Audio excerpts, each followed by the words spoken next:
Welcome back, WNST, Towson, Baltimore, and Baltimore Positive. We are positively getting the Maryland Crab Cake Tour back out on the road on March 3rd. We'll be at Drug City in Dundalk with Calvin Statham, one of my favorite people, as well as some other guests that we're working on in the coming days and weeks leading up to that, as well as March 8th. We'll be back at Fadley's in Lexington Market, perhaps our final time in the old market.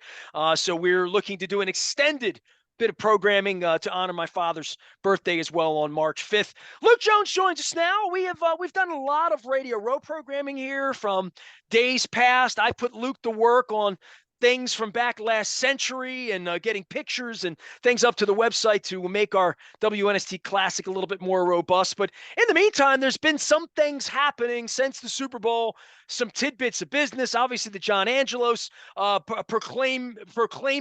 proclamations, I should say, in Sarasota.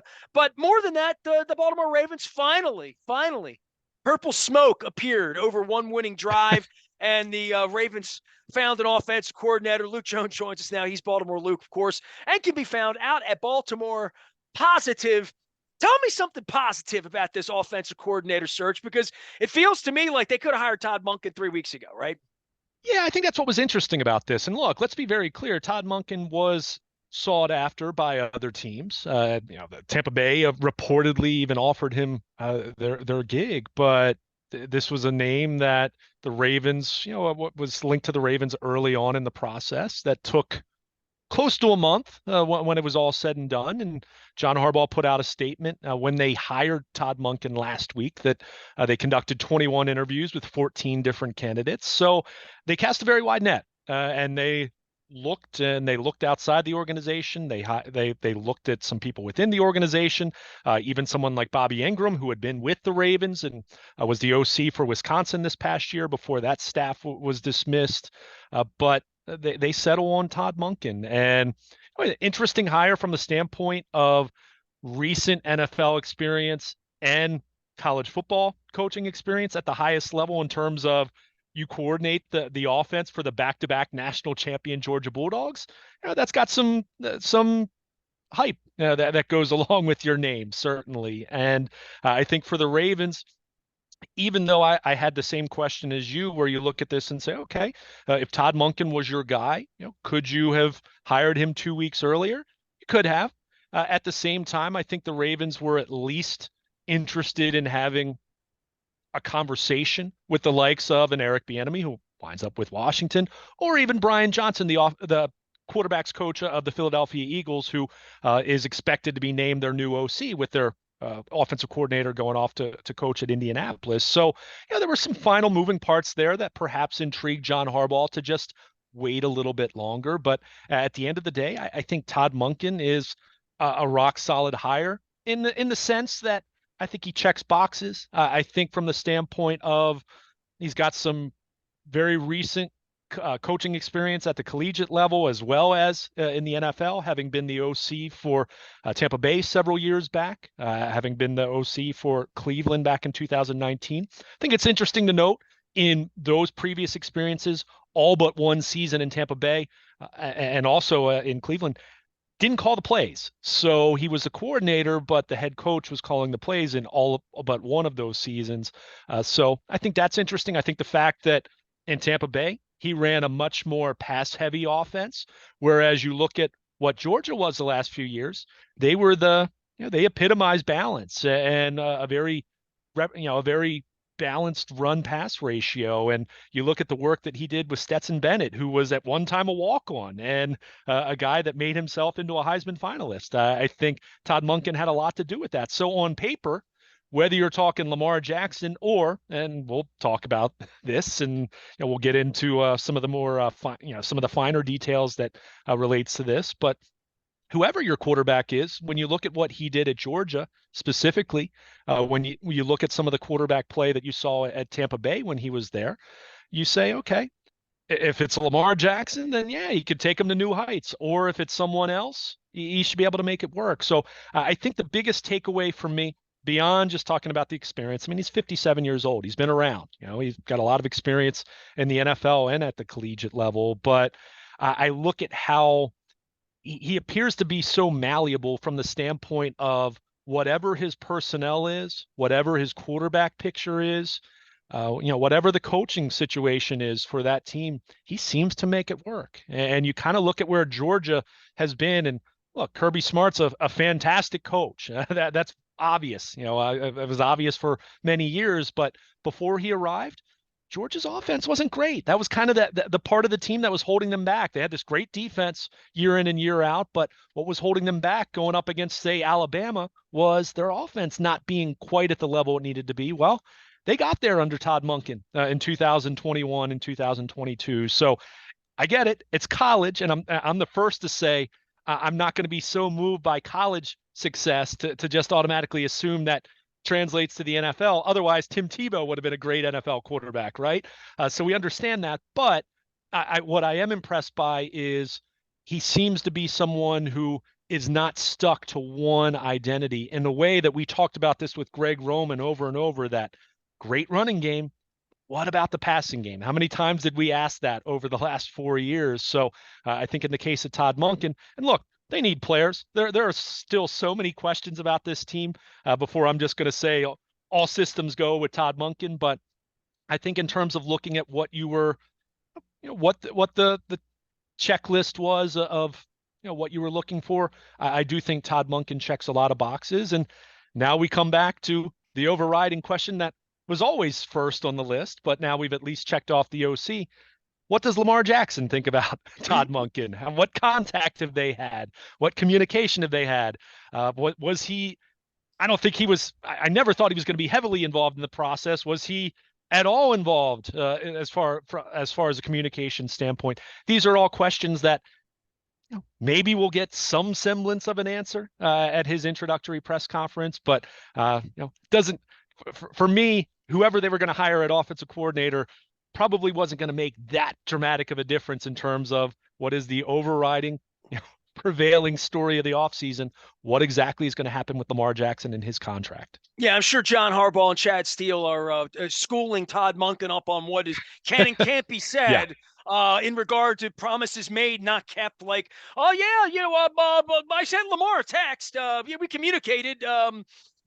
It was one way, but, they don't want questions on any of this. And I would say, look, we got a lot of words up at Baltimore Positive on Lamar's contract and where they are through all of this.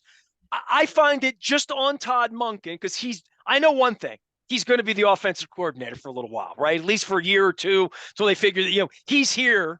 He's going to be calling the plays in week 8. I don't know who the quarterback is, and they'd be lying to you if they told you. I think they know. I think they know, especially if they want a divorce.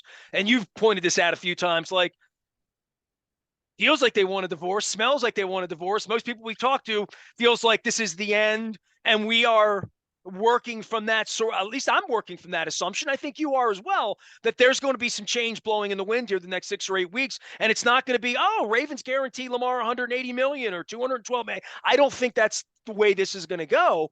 So this press conference will be interesting in regard to all of that. And then there's the whole, well, it's the offseason. We're not allowed to communicate with the players, right? So they can hide behind all of that, but all the hiding and all the card playing that they're doing, it's going to change in the next 4 or 5 or 6 weeks as we get closer to the draft anyway. We're going to start to see the turning of the cards a little bit more. But the Monken thing unto itself, the way they interviewed a bunch of people, they followed the Rooney Rule because John would never want to break any rules after hiring a lily white 60-year-old coach or getting on that, right?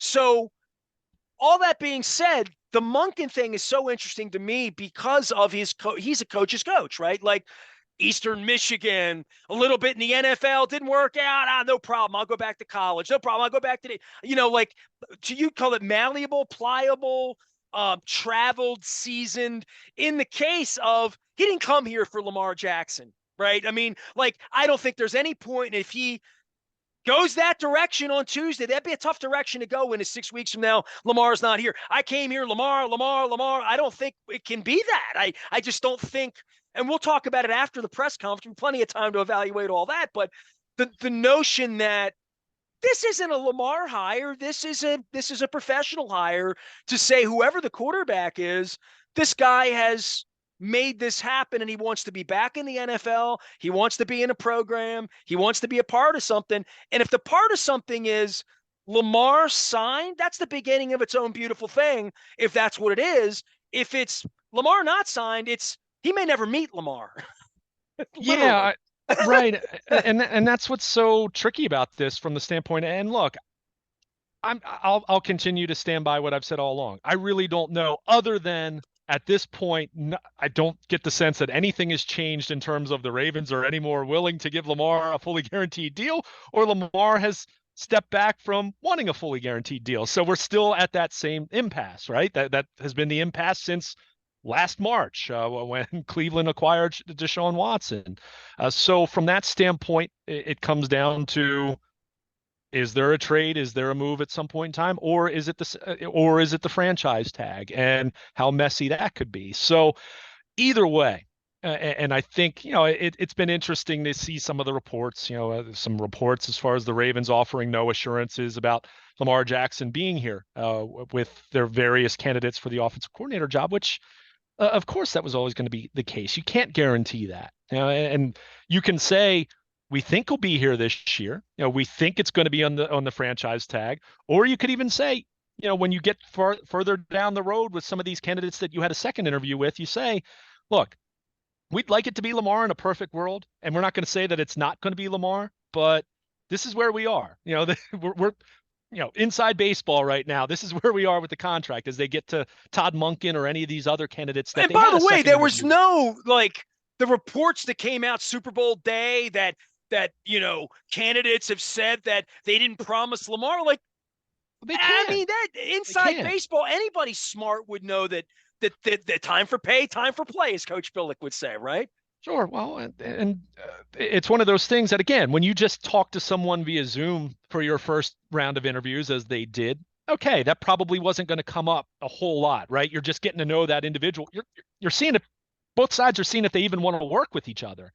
But for those second interview types, yeah, I'm sure that came up. And I'm sure that made an impact with certain candidates. That I said all along, I thought the Ravens could make a good hire. I think they have on paper. Look, we never really know if these are going to work out or not. If the Ravens don't address wide receiver, or if they do trade Lamar Jackson and they botch his replacement and you draft the next Kyle Bowler, Todd Monken's not going to look very smart, most likely, right? I mean, that's just how this goes. Brian Billick didn't look very smart after he drafted Kyle Bowler, right? I mean, that's just the way these things go. So fully acknowledging that, there was all, but, on paper, Todd Monken, a perfectly good hire. However, were there candidates along the way that said, you know what, I don't feel great about that situation? They might not even have been them saying that to the Ravens directly. It might just be how they're thinking and say, I got a pretty good gig here, or I've got an opportunity to go here. I'm going to go and take that. Was there some of that went on? I'm sure there was at least a little bit of that. How could there not be? I mean, if you're someone, I used Brian Johnson, the quarterbacks coach for the Eagles, who's probably going to become their OC. I used him as my example all along. If you're him, you're in a great spot with an organization that just went to the Super Bowl. You're probably stepping into the OC role. You have a young quarterback who, Jalen Hurts isn't signed long-term, but he's still under contract. He'll be their quarterback in week 3 in September. Yeah, right? Exactly. So there's a certain level of certainty there, and that's a really good gig. So for someone like that, who on the surface may love the opportunity to work with Lamar Jackson if the Ravens could assure that it was going to be Lamar Jackson, but they can't. And then he says, you know what? I'm in a really good spot here. Why am I going to leave where I could be on a very short path to becoming a head coach, staying in Philadelphia, another year or two, and then getting a head coaching gig elsewhere?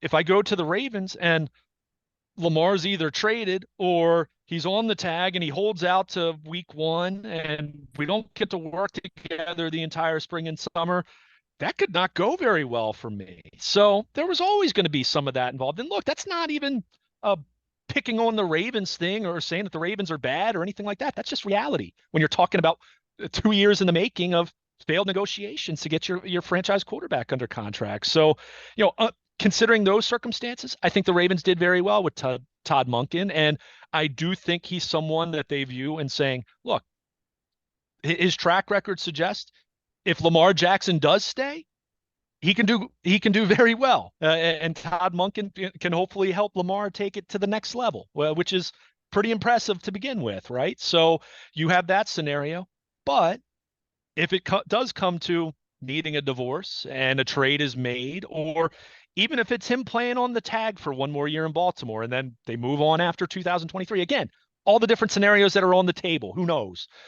But I think they felt that Todd Monken could suit them in a number of different scenarios, a number of different ways that this could still play out. So from that standpoint, it appears to make sense. And now he's under contract. He's got the gig. I'm sure he will speak very complimentary of Lamar Jackson. To your point, I'm sure both Monken and John Harbaugh will hide behind it's the off season. We can't really talk a whole lot with Lamar, although they can talk to him personally speaking, right? They just can't talk X's and O's and like setting up practice and meeting and stuff like that, right? Because it's the off season. So they'll lean on that very heavily, and I can't really blame them because, as we've said all along, even if you fully intend to trade him, you're not going to come out and say that, right? You're going to say that he's your guy the example until would he's be not Hollywood anymore. Brown. They knew they were trading Hollywood Brown on February 20th of last year. He asked out. They all kept their mouths shut. They all For went in two the closet months. for 8 weeks. Yeah, And they traded him when they got the value on the board that they needed yeah, to get at the moment they needed to get it. And that value for Lamar may very well be Friday afternoon, or not Friday afternoon now, Wednesday afternoon, yeah. or even Thursday afternoon, getting up on the day of the draft to say, we're in negotiation with the team with the 7th pick, 5th pick, 3rd, but this, that, the other. There's millions of this. Lamar wants that tax situation. Like all the things I've been sitting here talking about with Dennis and Yeah. you and Leonard and everybody else for months about the old David said the zip would be about to pop right now, right? And I would think, by the way, Luke Jones is here, Baltimore Luke. You can follow him and Luke at WNST. Also, I would say with your finger on the Coons Ford WNST text service that something's going to happen, right? I mean, it's not today or tomorrow. It's probably a couple of weeks from now into March. Combine, there'll be another set of smoke screens coming out after that. But for challenges for the franchise right now, as you have your finger on the pulse of all that, I don't expect any Lamar news. I don't expect any player news. Calais Campbell was an interesting piece to get done early because I didn't think that was coming until March, right? I mean, I thought that was a little further in baking the cake. I would ask this to you if I'm just a fan and we're having a show in the barn tonight. What do you expect to happen the next couple of weeks? Because other than we're drafting, we have nothing to say about Lamar, meet our offensive coordinator, we're jockeying to get free agents and this and that settled. Lamar's at the middle of all of this, and it's the thing Yeah. that the sport cares about, right? The Yeah. Players Association's in on this as much as anything they've ever done. There's all the minutia of getting ready for a draft, figuring out needs, addressing all of this offensive uncertainty at skill position players, right? But the Roquan Smith thing, that's something that I know you weren't enamored with the amount of money or the position or where it is, but they did take care of some Sure. needs that we're not having to talk about that in March right now. Yeah. And I mean, that's what it's so difficult for this offseason because of Lamar's situation and what's going to happen and how much that impacts the roster, how much that impacts the salary cap, how much that just impacts your planning. I mean, we just talked about how much of that was a factor in hiring an offensive coordinator. And that's taking nothing away from Todd Monken. He might be a brilliant hire, but But what if does they're that look dealing like? Lamar, they're junking this system, right? I Well, mean, well, and they were that junking had the to have system been. when Greg Roman was fired. I mean, you clearly want to throw the ball at a higher level. If that wasn't the case, then you keep Greg Roman all along, right? I mean, if this was about wanting to run the football, then you never fire Greg Roman. So they clearly want to do that better. But I think what's so complicated about this, Nestor, is and to answer your question, the franchise tag window starts this week. It runs through early March. I don't expect him necessarily to be tagged on the first day the window's open, but certainly it's going to come at some point, right? I mean, but because even to trade him, you're going to have to tag him, right? I mean, you can't But trade tagging him, that a affects pending your cap unrestricted free agent. instantly, right? The minute you tag him. Well, and that's what's tough about this because you look at where they stand right now. And again, without knowing any restructures or extensions. I mean, you mentioned Calais Campbell. Calais Campbell was under contract, so all he revealed was he's playing again in 2023. Do I think the Ravens will adjust his deal, whether it's tack on a year to his contract like they did with Marshall Yanda a few years back, and you can lower his number? They can do that if they want to. But where they stand right now, they're in the neighborhood of $25-ish million. Well, Lamar Jackson, even if you give him the non-exclusive tag, that's more than that. So what does that tell you? They've got some moves they're going to have to make. Now, again, you can restructure, and there are probably 10 individuals that you can go to and do different things with their contracts to create room. But every time you do that, that is, there's opportunity cost that's lost there, or it makes your future caps more complicated. So long story short is I don't expect them to be terribly active at the start of free agency. I think if anything, you're going to see potentially a couple guys cut. You could see a Michael Pierce cut. You could see, I mentioned Calais Campbell, whether that's an adjustment, a short-term extension, or do they take a more drastic measure? I mean, this team traded Anquan Bolden. Anyone could be moved. Theoretically, that's a veteran player. Well, that would be part of my concern for the tech service and any hour in the middle of the night, Earl Thomas, whatever, is that this is their creative bunch. You know what I mean? Like Eric is creative in regard to trading in a way that Ozzy's generation maybe wasn't in that sort of way, but they're going to get real creative. And if they've decided to junk Lamar, right? Like if they've decided to junk the whole project of Lamar, and I think they have, and if I'm guessing, if I'm throwing a dart, go ahead. The one thing I'll say about that though, even if they have decided privately that a trade is probably what's best for them and for Lamar Jackson, because they are just they're not compromising, right? He wants what he wants. They're willing to only give X amount of guaranteed money, all of that. I would still say, Nestor, even if you say you're going to trade him, you cannot say with certainty that you're going to get something worked out that's going to be to your satisfaction, because every issue that they have had in trying to negotiate, and I mean, we remember Eric talking about this last offseason and the offseason before that, in terms of Lamar, alluding to the fact that Lamar didn't want to talk deal. If any of these teams that are going to give you theoretically 3 first-round picks, maybe 3 first-round picks and a starting corner, I mean, I don't know, throw out whatever dream deal you want to. That team's going to have to negotiate with Lamar Jackson, because they're not just – this isn't just a case where you tag him, Lamar signs the tender, and then you trade him and it's hunky-dory. That other team is going to want a new deal in place, or they're going to say, we're not giving you 3 first-round picks. So even if you have in your mind right now that you're most likely moving on from him and trading him, you can't say with certainty that that's going to happen right now. It might be a case where if Lamar can't come to terms with whatever team wants to acquire him, then something has to give there. And that could mean they aren't going to give you quite as many picks or as much compensation. And then that starts to complicate and muddy the waters. So that's where I have really tried to avoid, as much as it comes across as sitting on the fence. And I get that. And people want to hear a definitive word. Is he going to stay or not? Is he going to sign or not? Are they going to trade him or not? It's why I continue to say, I don't think anyone really knows that. And even if you plan to trade him, is the right deal going to be out there? If a team offers compensation that's to your satisfaction, is that team going to be able to negotiate a deal with Lamar Jackson that's going to be satisfactory to them? So all of the issues and all the pitfalls and all the obstacles that the Ravens have run into, the Ravens and Lamar Jackson, because I don't want, it's two sides to this with everything that's gone on.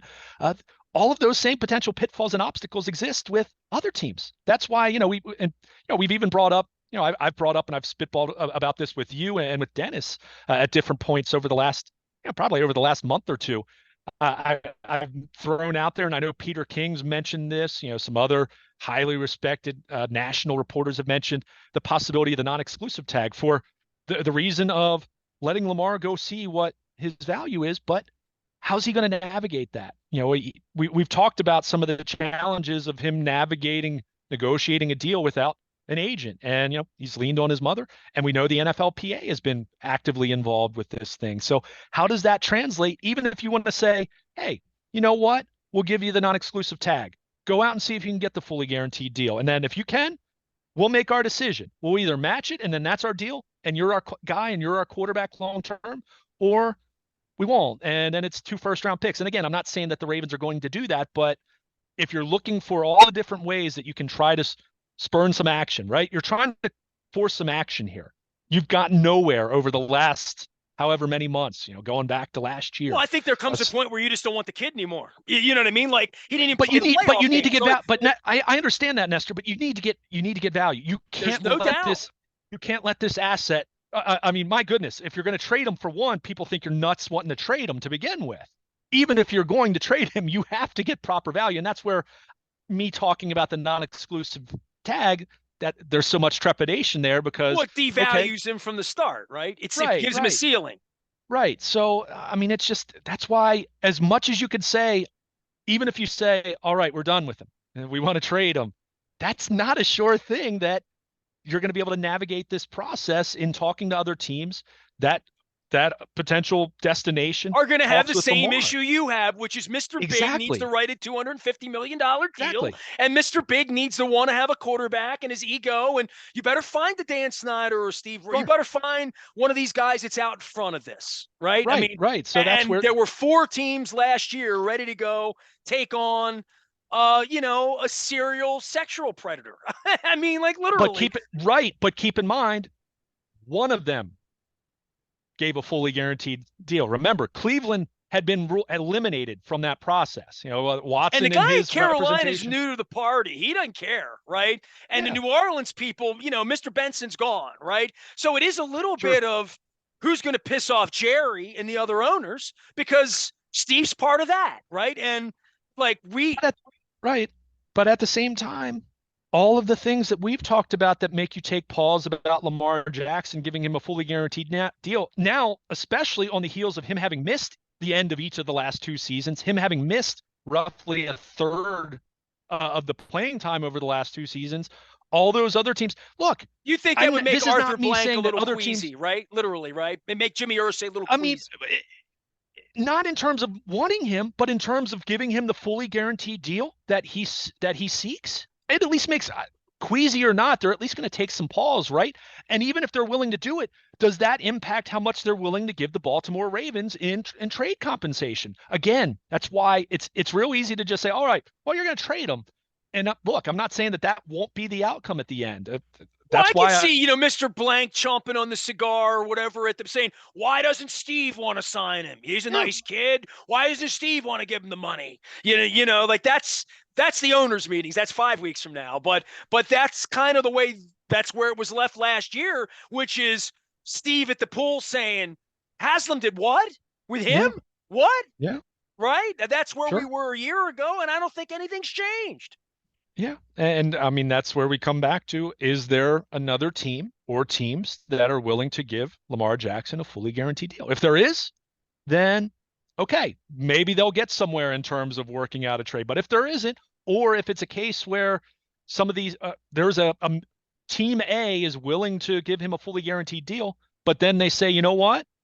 We can't give you 3 first-round picks and our starting corner if we have to give this guy $260 million fully guaranteed. So then how does that impact the math in terms of the deal? Oh, there's a poison pill here somewhere, but there's a sucker born. And we found that in the league. Somebody out there will overpay. I don't mean sucker. I mean, God bless you. You love Lamar. You think you're going to win 3 Super Bowls in the next 6 years? Go knock him dead or win 1.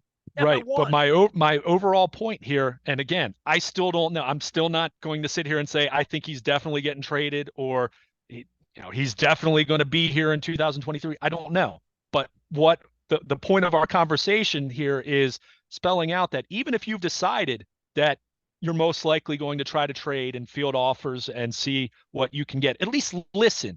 There's still complications to that. So that's why I keep saying, speaking in absolutes, that's the complications of Hollywood Brown led right on up into the day of the draft for where Arizona was and who the partners were. And I mean, that just doesn't happen.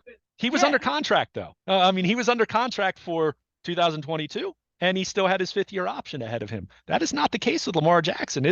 For Lamar, it's as simple as if he doesn't like the destination, if he doesn't like what that team is specifically offering, it's as simple for him as saying, I'm not signing the franchise tag, so you can't trade me because I'm not under contract. So again, we keep going back to trying to make this simplistic. Is this going to happen or is this going to happen? There are still a lot of scenarios in between that I still think includes him potentially remaining in 2023 on the franchise tag. And what does that look like? I kind of shudder to think of the different possibilities and how ugly it could potentially be, or maybe not. Maybe Lamar wouldn't be. Last year we thought he could hold out and he didn't. So, it's still very complicated. And Todd Monken, I don't think, I've heard people have asked me what I think that his hire means for that.